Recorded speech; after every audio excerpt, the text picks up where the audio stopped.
দিকে থাকবে এবং হাতের উপর ভর দিয়ে পুরো শরীরকে কিন্তু টান টান করে নিয়ে উপরে দিকে। এখান থেকে আমরা শুরু করবো আমাদের পরবর্তী আসন ভদ্রাসন। তাহলে দুটি পাকে হাঁটু থেকে এবং সম্ভব হলে আপনার গোড়ালি আপনার মূলাধারকে স্পর্শ করবে। শরীরের উপর অংশকে টান টান করে নিন, দৃষ্টি সামনের দিকে এবং একটি স্থির বিন্দুর উপর থাকবে।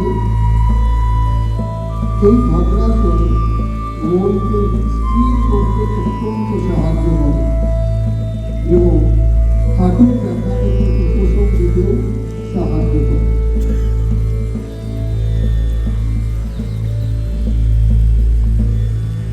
এবার পা দুটিকে ধীরে ধীরে প্রসারিত করে দিন। দুটি হাতকে আবার পিছনে নিয়ে যান, দুটি পায়ের মধ্যে 1 থেকে 2 ফুটের গ্যাপ নিয়ে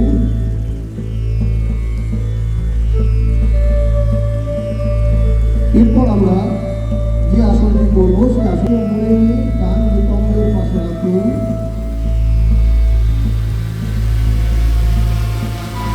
শরীরটিকে ডান পায়ের উপরে নিয়ে গিয়ে পা পাটিকে হাঁটু থেকে মুড়ে নিয়ে ডান নিতম্বের পাশে রাখুন। হাত দুটি হাঁটুর উপরে থাকবে, শরীরের উপরে অংশ টান টান অবস্থায় থাকবে, চোখ বন্ধ বা সামনে কোনো স্থির বিন্দুর উপরে থাকবে।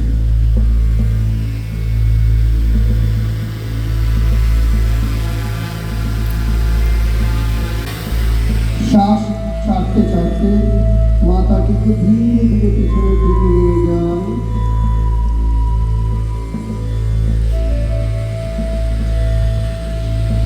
এই আসন মেরুদণ্ডকে নমনীয় করে, মেরুদণ্ডের স্নায়ুকে মজবুত করে এবং শ্বাস প্রশ্বাসের ক্ষমতার উন্নতি ঘটায়। ধীরে ধীরে শ্বাস ভেতরে নিন ও ধীরে ধীরে ফেরত আসুন। দুটি হাত এবার পুরো শরীরকে ডান দিকে ঢুকিয়ে দেব এবং ডান হাতটি ডান পায়ের পাতার পাশে রাখবো।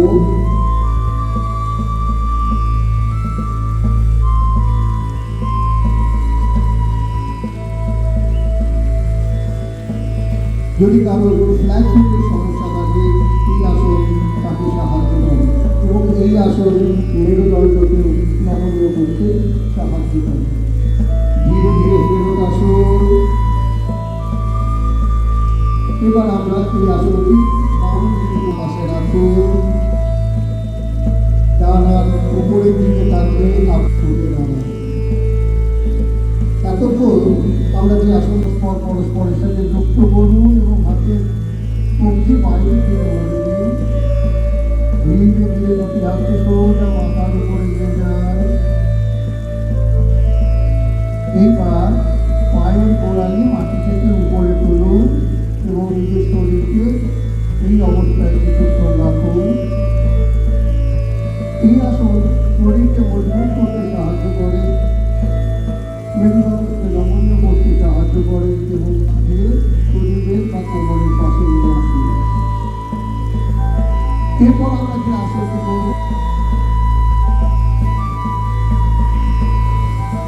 শ্বাস ছাড়ুন এবং শরীরকে সামনের দিক দিয়ে ঝোঁকান যাতে হাতের তালু 2 পায়ের পাতার পাশে মাটিকে স্পর্শ করে এবং অন্তিম অবস্থায় আপনার মাথাকে হাঁটুতে স্পর্শ করান।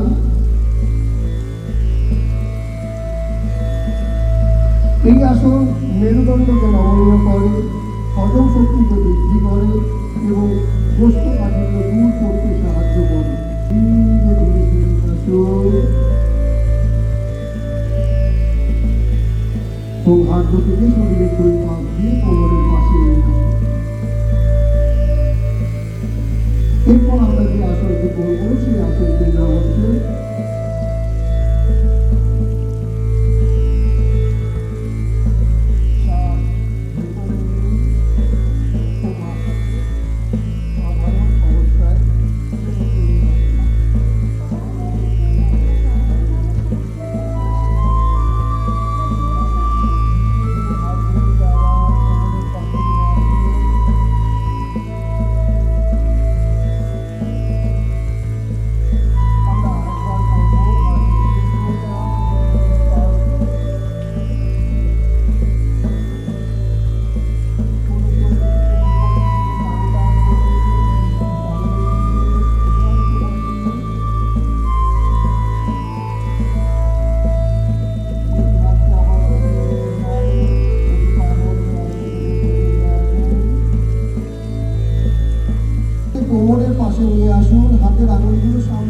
থাকবে। এবার হাতের উপর ভর দিয়ে পুরো শরীরটিকে একটু টান টান করে নিন উপরের দিকে। এখান থেকে আমরা শুরু করবো আমাদের পরবর্তী আসন ভদ্রাসন। তাহলে দুটি পাকে হাঁটু থেকে এবং সম্ভব হলে আপনার গোড়াটি আপনার মূলাধারকে স্পর্শ করবে। শরীরের উপর অংশকে টান টান করে নিন। দৃষ্টি সামনের দিকে কোনো একটি স্থির বিন্দুর উপর থাকবে। এই ভদ্রাসন মনকে স্থির করতে অত্যন্ত সাহায্য করে এবং হাঁটুর ব্যথা থেকে উপশম দিতে সাহায্য করে।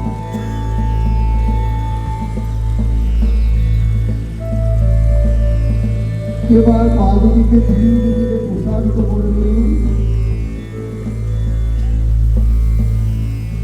দুটি হাতকে আবার পিছনে নিয়ে যান। দুটি পায়ের মধ্যে 1 থেকে 2 ফুটের গ্যাপ নিন।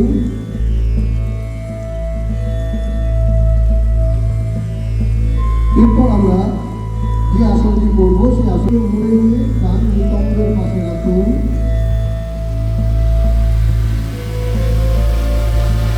পুরো শরীরটিকে ডান পায়ের উপরে নিয়ে গিয়ে বাঁ পাটিকে হাঁটু থেকে মুড়ে নিয়ে বাম নিতম্বের পাশে রাখুন।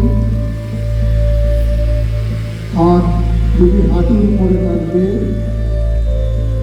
শরীরের উপরে অংশ টান টান অবস্থায় থাকবে। চোখ বন্ধ বা সামনে কোনো স্থির বিন্দুর উপরে থাকবে।